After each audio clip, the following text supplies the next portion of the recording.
11th and 12th standard students எல்லாரும் எப்படி இருக்கீங்க? ஸோ எக்ஸாம் நினச்சாலே ரொம்ப பயமாக இருக்குது மேம். எக்ஸாம் டைமில் பக்கத்தில் போகும்போதே வந்து பார்த்தீங்கன்னா நிறைய ப்ராப்ளம்ஸ் வரும் இல்லையா? மூச்சு முட்டுற மாதிரி இருக்கும், ஃபீவர் வரும், அது மாதிரி ஏகப்பட்ட ப்ராப்ளம்ஸ் வரும். ஸோ அந்த ப்ராப்ளத்துக்கான மெயின் ரீசன் என்னங்கிறது யாராச்சும் யோசிச்சு பார்த்துருக்கீங்களா? ஸோ அந்த மெயின் ரீசன் என்னன்னு பார்த்தீங்கன்னா, நம்ம ஒரு ப்ராப்பரான ஒரு ஸ்டடி ருட்டீன் ஃபாலோ பண்ணாதனால தான் அந்த டைமில் வந்து பார்த்தீங்கன்னா எக்ஸ்ட்ரா நமக்கு வந்து பார்த்தீங்கன்னா ஸ்ட்ரெஸ் அந்த மாதிரி எக்ஸாம் ஃபியர் எல்லாமே வரதுக்கு மெயின் ரீசனே நம்ம ஒரு ப்ராப்பரான ஸ்டடி ருட்டீன் ஃபாலோ பண்ணி படிக்காதனால.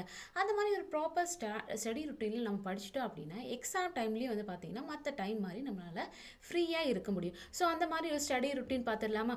ஸோ 5 ஸ்டெப் தான்ப்பா. என்ன பண்ணும் அப்படின்னு பார்த்தீங்கன்னா, ஃபர்ஸ்ட் ஸ்டெப் எப்போவுமே நம்ம படிக்கிற அந்த ஸ்டடி டெக்னிக், நம்ம படிக்கிற ஸ்டடி டெக்னிக் எப்படி இருக்குன்னா, ஒரு 25 மினிட்ஸ் நீங்கள் படிக்கிறீங்க அப்படின்னா ஸ்டடி டெக்னிக், ஓகேவா? ஸோ அந்த ஸ்டடி டெக்னிக்கில் ஒரு 25 மினிட்ஸ் நீங்கள் படிக்கிறீங்க. அதுக்கப்புறம் வந்து பார்த்தீங்கன்னா ஒரு 5 மினிட்ஸ் ரெஸ்ட் எடுத்துக்கோங்க. அந்த மாதிரி ரெஸ்ட் எடுத்து படிப்பீங்க. ஒரு 1 ஹவர் நீங்கள் படிச்சிட்டிங்க அப்படின்னா ஒரு 10 மினிட்ஸ் ரெஸ்ட் எடுங்க. ஸோ அந்த மாதிரி கண்டினியூஸாக படிக்காமல் கொஞ்சம் பிரெயின் எங்கேஜிங்காக இருக்கும். ஸோ இந்த மாதிரி டிஸ்ட்ராக்ஷன்ஸ் அதிகமாக இருக்கிற பர்சன்ஸுக்கு, ஈஸிலி டிஸ்ட்ராக்டட் ஆகக்கூடிய சான்சஸ் இருக்கிற பர்சன்ஸ்க்கு வந்து பார்த்தீங்கன்னா இந்த மாதிரி ஒரு study routine, study technique follow பண்ணால் ஈஸியாக அவங்களாலே படிக்க முடியும். ஸோ நெக்ஸ்ட் ஸ்டெப் என்னன்னு பார்த்தீங்கன்னா, ரீகால் பண்ணணும். சப்போஸ் நீங்கள் ஒரு சாப்டருக்கு கம்ப்ளீட் பண்ணி முடிச்சிட்டிங்க. ஒரு சாப்டர் எந்த சப்ஜெக்டாக இருந்தாலும் ஒரு சாப்டர் நீங்கள் கம்ப்ளீட் பண்ணிட்டீங்க. ஸோ அதுக்கப்புறம் வந்து பார்த்தீங்கன்னா புக்கை க்ளோஸ் பண்ணிவிட்டு அதில் நம்ம என்னெல்லாம் படிச்சிட்டோங்கிறத ஃபஸ்ட்டு ரீகால் பண்ணுங்கள். ஸோ இந்த மாதிரி பண்ணால் நம்ம ரீரீடிங்க்கு ரொம்ப டைம் எடுக்கும் இல்லையா? ஸோ இந்த மாதிரி ரீகால் பண்ணால் நம்மளால் எந்த டாபிக் வந்துட்டு ரீப்ரொடியூஸ் பண்ண முடியலையோ இல்லை ரிமெம்பர் பண்ண முடியலையோ அந்த டாபிக் மட்டும் ரீகால் பண்ணால் போதும், ரீரீடிங் பண்ணால் போதும் இல்லை? ஸோ அந்த மாதிரி பண்ணால் நம்மளால் டைமும், அந்த சப்ஜெக்ட்டுக்கு நம்ம எடுக்கிற டைமும் நம்மளால் வந்து பார்த்தீங்கன்னா என்னது ரெடியூஸ் பண்ண முடியும். ஸோ தேர்ட் ஸ்டெப் என்னன்னு பார்த்தீங்கன்னா, ரிவைஸ் பண்ணணும். எந்த மாதிரி ரிவைஸ் பண்ணணும்னு பார்த்தீங்கன்னா, ஃபஸ்ட்டு ஒரு சாப்டர் நம்ம படிக்கிறோம். ஃபஸ்ட் என்ன பண்ணணும்? லேர்ன் பண்ணணும். ஓகே, லேர்ன் பண்ணணும். அதுக்கப்புறம் வந்து பார்த்தீங்கன்னா ரிவைஸ் பண்ணணும். தென் அதுக்கப்புறம் வந்து பார்த்தீங்கன்னா நம்ம வந்து பார்த்தீங்கன்னா டெஸ்ட் பண்ணி பார்க்கணும். அந்த ப்ரோஷன்ஸுக்கு ஒரு கொஸ்டின்ஸ் நம்மளே எடுத்துகிட்டு அதுக்கு செல்ஃப் எக்ஸாம் வைக்கிற மாதிரி. அது இல்லாமல் வந்து பார்த்தீங்கன்னா ஒரு டாபிக் நம்ம படிச்சிட்டோம், தென் அதை வந்து பார்த்தீங்கன்னா ரிவைஸ் பண்ணிட்டோம், அது நமக்கு தெரியும். அதே டாப்பிக்கு வந்து பார்த்தீங்கன்னா மறுபடியும் வந்துட்டு ரிவைஸ் பண்ணாதீங்க. அந்த மாதிரி பண்ணால் என்ன ஆகும் பார்த்தீங்கன்னா ஃபால்ஸ் கான்ஃபிடென்ஸ் க்ரியேட் ஆகும். ஸோ ஒரு டாபிக் நமக்கு ஆல்ரெடி தெரியும், அதே வந்து பார்த்தீங்கன்னா மல்டிபிள்ஸ் டைம்ஸ் ரிவைஸ் பண்ணால் நம்ம வந்துட்டு பார்த்தீங்கன்னா எவ்வளோ நம்ம படிச்சிருக்கோம் அந்த மாதிரி ஒரு ஃபால்ஸ் கான்ஃபிடென்ஸ் க்ரியேட் ஆகும். ஸோ அந்த மாதிரி பண்ணாமல் ஃபஸ்ட் லேர்ன் பண்ணுங்கள், தென் அதுக்கப்புறம் அதை வந்துட்டு ரிவைஸ் பண்ணுங்கள், தென் அதுக்கப்புறம் வந்து பார்த்தீங்கன்னா அதே ஒரு செல்ஃப் எக்ஸாம் மாதிரி கண்டக்ட் பண்ணிக்கோங்க. தென் ஃபோர்த் ஸ்டெப் என்னன்னு பார்த்தீங்கன்னா மைண்ட் மேப்பிங். ஸோ இது வந்து பார்த்தீங்கன்னா விஷுவல் லேர்னர்ஸ் இருக்கும்ல. சப்போஸ் வந்து பார்த்தீங்கன்னா நம்மளால் இந்த மாதிரி பார்த்தீங்கன்னா யோசிச்சு படிக்க முடியல, பட் ஏதாச்சும் ரிலேட் பண்ணி படித்தா நமக்கு வந்துட்டு ஈஸியாக படிக்க முடியும். ஸோ அந்த மாதிரி இருக்கிறவங்க பார்த்தீங்கன்னா ஒரு சப்ஜெக்டை பொறுத்த வரைக்கும் அந்த சப்ஜெக்டில் மெயின் இம்பார்ட்டன்ட் பாயிண்ட்ஸ் இருக்கும்ல. ஸோ அதே வந்து பார்த்தீங்கன்னா இந்த ஃப்ளோ சார்ட் மாதிரியோ இல்லை வந்து பார்த்தீங்கன்னா டயக்ராம்ஸ் கனெக்ட் பண்ணி அந்த மாதிரி படிங்க. ஸோ விஷுவல் லேர்னர்ஸுக்கு இந்த மாதிரி படித்தா ரொம்ப யூஸ்ஃபுல்லாக இருக்கும். தென் வந்து பார்த்தீங்கன்னா டைம் கன்சப்ஷனும் என்னது கம்மியாக தான் இருக்கும். தென் ஃபிஃப்த் ஸ்டெப் என்னன்னு பார்த்தீங்கன்னா மோஸ்ட் இம்பார்ட்டன்ட், ஓகேவா?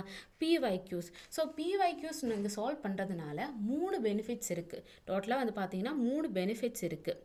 அது என்னன்னு பார்த்தீங்கன்னா, ஃபர்ஸ்ட் பெனிஃபிட் வந்து பார்த்தீங்கன்னா கொஸ்டின் டைப்பை வந்துட்டு நம்மளால் அண்டர்ஸ்டாண்ட் பண்ண முடியும். ஒரு கொஸ்டின் பேப்பரில் அந்த சப்ஜெக்டில் இருந்துட்டு என்னெல்லாம் டைப்ஸ் ஆஃப் கொஸ்டின்ஸ் வருது, அந்த கொஸ்டின் பேப்பர் பேட்டர்ன் எப்படிங்கிறத நம்மளால் அண்டர்ஸ்டாண்ட் பண்ண முடியும்.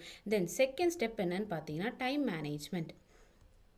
ஸோ ஒரு கொஸ்டின் பேப்பர் நீங்கள் எடுத்துகிட்டு சால்வ் பண்ணும்போது எக்ஸாக்டாக அந்த எக்ஸாமுக்கு எவ்வளோ டைம் டியூரேஷன் இருக்கோ ஸோ அந்த டைமில் மேக்ஸிமம் முடிக்க ட்ரை பண்ணுங்கள். ஸோ அந்த மாதிரி பண்ணால் நமக்கு வந்து பார்த்திங்கன்னா ஆக்சுவல் எக்ஸாமுக்கு நம்மளால் வந்து பார்த்திங்கன்னா டைம் மேனேஜ்மெண்ட் பண்ணி ஒரு எக்ஸாமை கம்ப்ளீட் பண்ண முடியும். தென் தேர்ட் பெனிஃபிட் என்னென்னு பார்த்தீங்கன்னா it will boost our confidence. So ஒரு கொஸ்டின் பேப்பர் எடுத்துகிட்டு சப்போஸ் வந்து பார்த்தீங்கன்னா ஒரு கொஸ்டின் பேப்பர்னால நம்மளால் ஃபுல்லாக சால்வ் பண்ண முடியாது, டவுட்ஸ் இருக்கும், அந்த மாதிரி இருக்கும். பட் அதே வந்து பார்த்தீங்கன்னா ஒரு 4 இயர்ஸோட கொஸ்டின் பேப்பர் நம்ம சால்வ் பண்ணால் நமக்கு இவ்வளோ தெரியுது, நம்ம இது வரைக்கும் படிச்சிருக்கோங்கிறத ஒரு கான்ஃபிடென்ஸ் வந்துட்டு நமக்கு க்ரியேட் ஆகும். So these are the 5 smart study routine. So இதை வந்துட்டு ஃபாலோ பண்ணி படித்தா எக்ஸாம் டைமில் இருக்கக்கூடிய ஃபியரை, தென் வந்து பார்த்தீங்கன்னா அந்த டைமில் இருக்கிற ஸ்ட்ரெஸ்ஸை வந்துட்டு நம்மளால் கண்ட்ரோல் பண்ண முடியும். தென் அதே வந்து பார்த்தீங்கன்னா நம்மளோட கெமிஸ்ட்ரி சப்ஜெக்டில் வந்து பார்த்தீங்கன்னா எப்படி சென்டம் வாங்கலாம். கெமிஸ்ட்ரியில் சென்டம் வாங்குறது வந்து எனக்கு ரொம்ப நாள் ஆசை, பட் இது வரைக்கும் வந்து பார்த்தீங்கன்னா என்னால் வாங்க முடியல. ஸோ நெக்ஸ்ட் நமக்கு செகண்ட் மிட் டேர்ம் எக்ஸாம் வருது இல்லையா? ஸோ நான் இப்போ சொல்ல டிப்ஸை வந்துட்டு செகண்ட் மிட் டேர்ம் எக்ஸாமுக்கு ட்ரை பண்ணி பாருங்கள். ஓகே. ஸோ கெமிஸ்ட்ரியில் சென்டம் வாங்கணும்னா ஃபஸ்ட் என்ன பண்ணணும்னா நமக்கு இருக்கிற போர்ஷன்ஸ் அந்த எக்ஸாமுக்கு என்ன சிலபஸ் இருக்கோ அதை வந்துட்டு டிவைட் பண்ணுங்கள். டிவைட் பண்ணணுன்னா எப்படி பண்ணணும்? இன்ஆர்கானிக் போர்ஷன்ஸ் தரியா, இன்ஆர்கானிக்கு, ஆர்கானிக்கு, தென் வந்து பார்த்தீங்கன்னா ஃபிசிக்கல். ஓகேயா? ஸோ ஃபஸ்ட்டு இருக்கிற போர்ஷன்ஸை வந்துட்டு பார்த்தீங்கன்னா டிவைட் பண்ணுங்கள். தென் அதுக்கப்புறம் வந்து பார்த்தீங்கன்னா ஃபஸ்ட்டு வந்து பார்த்தீங்கன்னா நம்மளோட இன்ஆர்கானிக் கெமிஸ்ட்ரி. ஸோ இன்ஆர்கானிக் கெமிஸ்ட்ரியில் நம்ம மெயினாக எதை பற்றி படிக்கிறது? தென் எலமெண்ட்ஸை பற்றி படிக்கிறோம். தென் காம்பவுண்ட்ஸு, எலமெண்ட்ஸ், காம்பவுண்ட்ஸ், தென் வந்து பார்த்தீங்கன்னா நம்மளோட பீரியாடிக் டேபிள், அதில் இருக்கக்கூடிய இந்த ட்ரெண்ட்ஸ் எல்லாம் தான் நம்ம வந்துட்டு என்னது நம்ம இன்ஆர்கானிக் கெமிஸ்ட்ரியில் மெயினாக நம்ம படிக்கிறது.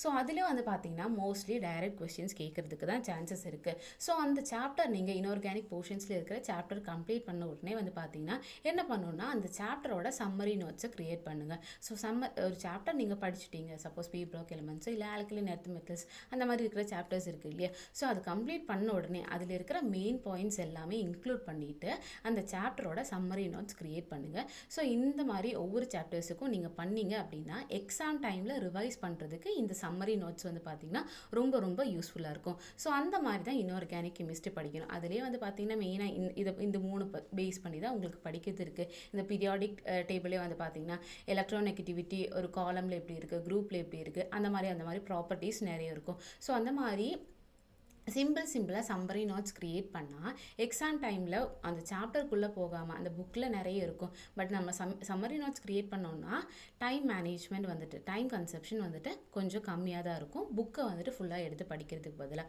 ஓகே.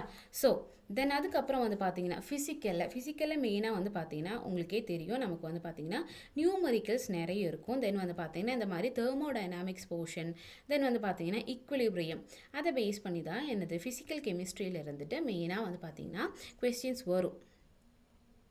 ஈக்குலிபிரியம். ஓகே. ஸோ இது வந்து பார்த்தீங்கன்னா ஃபஸ்ட்டு என்ன பண்ணணும்னா அந்த கான்செப்டை ஃபஸ்ட்டு ஃபோக்கஸ் பண்ணுங்கள். கான்செப்டை ஃபஸ்ட்டு ஃபோக்கஸ் பண்ணணும் அப்படின்னா என்ன பண்ணணும்? இந்த லாஸ், டெஃபினிஷன், ஃபார்முலாஸ் அதெல்லாமே ஃபஸ்ட்டு கம்ப்ளீட் பண்ணுங்கள். இந்த ஃபிசிக்கல் போர்ஷன்லேயே வந்து பார்த்தீங்கன்னா எதை ஃபஸ்ட்டு ஃபோக்கஸ் பண்ணோன்னா லாஸ் இருக்கா, தென் அதுக்கப்புறம் வந்து பார்த்தீங்கன்னா டெஃபினிஷன்ஸ், தென் வந்து பார்த்தீங்கன்னா அதில் இருக்கக்கூடிய ஃபார்முலாஸ். ஸோ அந்த ஃபார்முலாஸ் படித்தா தான் இந்த போர்ஷனில் வர நம்மளால் நியூமரிக்கல் சால்வ் பண்ண முடியும். ஸோ அதை ஃபஸ்ட்டு படிங்க. லாஸ், தென் வந்து பார்த்தீங்கன்னா டெஃபினிஷன், தென் வந்து பார்த்தீங்கன்னா ஃபார்முலாஸ். தென் இதில் நியூமரிக்கல்ஸ் நிறைய வர்றதுக்கு தான் சான்சஸ் இருக்குது. ஸோ ப்ராக்டிஸ் பண்ணணும், ப்ராக்டிஸ் நியூமரிக்கல்ஸ். ஓகே. தென் இதில் இருக்கக்கூடிய ஃபார்முலாஸ் நம்ம படித்ததுக்கப்புறம் ஒரு ஷீட்டில் நோட் பண்ணி வச்சுக்கோங்க. சம்மரி நோட்ஸ் க்ரியேட் பண்ணுற மாதிரி இதில் இருக்கிற ஃபார்முலாஸ் வந்துட்டு பார்த்தீங்கன்னா ஒரு நோட்ஸ் மாதிரி ப்ரிப்பேர் பண்ணி வச்சுக்கோங்க. ஸோ இந்த மாதிரி படித்தா ஃபிசிக்கல் போர்ஷன்ஸும் நம்மளால் ஈஸியாக படிச்சுக்க முடியும். தென் நெக்ஸ்ட் என்ன பண்ணோம் பார்த்தீங்கன்னா நெக்ஸ்ட்டு நம்மளோட ஆர்கானிக் கெமிஸ்ட்ரி. ஸோ எல்லாருமே வந்து பார்த்தீங்கன்னா ரொம்ப டஃப்பாக இருக்குதுன்னு நினைக்கிற போர்ஷன்ஸ் தான் நம்மளோட organic chemistry. But once understand பண்ணி படிச்சிட்டோம் அப்படின்னா ஃபிசிக்கலும் ஒரு இன்ஆர்கானிக் கம்பேர் பண்ணும்போது ரொம்ப ரொம்ப ஈஸியாக நம்மளால் படிக்க முடிகிற டாபிக் வந்து பார்த்தீங்கன்னா ஆர்கானிக் கெமிஸ்ட்ரி. ஓகே. ஸோ இதில் வந்துட்டு நம்ம படிக்கிறது என்னன்னு பார்த்தீங்கன்னா ரியாக்ஷன்ஸும் தென் அதோட மெக்கானிசம்.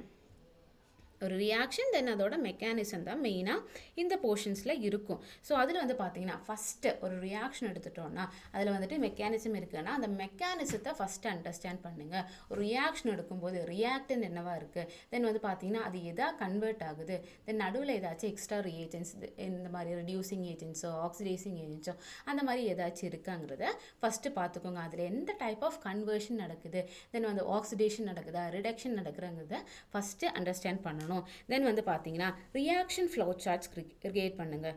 ரியாக்ஷன்லேருந்து எப்படி வந்துட்டு பார்த்தீங்கன்னா அந்த கன்வர்ஷன்ஸ் நடக்குது, ஸோ அதை ஃபஸ்ட்டு நோட் பண்ணி வச்சுக்கோங்க. அதை மாதிரி படித்தாலே இந்த மாதிரி ரியாக்ஷன்ஸை ஈஸியாக நம்மளால் படிக்க முடியும்.